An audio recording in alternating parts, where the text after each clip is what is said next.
أهلا بيكم متابعينا الكرام والأعزاء. لو انتم محبوا متابعة أخبار النجوم الحصرية لا تنسوا دعمونا باللايك والاشتراك وتفعيل الجرس. تطورات الحالة الصحية للفنانة سمية الألفي بعد نشوب حارق بمنزلها وهي في حالة انهيار. نجت الفنانة سمية الألفي من حريقة شابة في شقتها بالجيزة، حيث وصلت سيارتي إسعاف لنقلها هي ونجلها عمر لتلقي الرعاية اللازمة بعد أن استيقظت على دخان شديد وعجزت عن الخروج من المنزل بسبب الدخان الكثيف.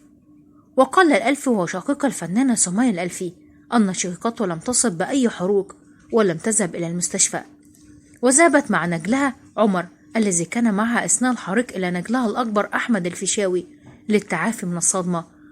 وأضاف الألفي أن شقته في حالة انهيار شديد بعد تعرض منزلها للحريق الذي أتى على معظم محتوياتها ومحتويات المنزل.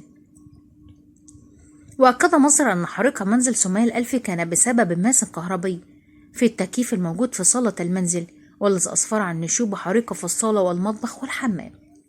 وإذا عجبكم الفيديو ياريت ما تنسوش دعمونا باللايك والاشتراك وتفعيل الجرس واختيار الكل يصلكم كل جديد.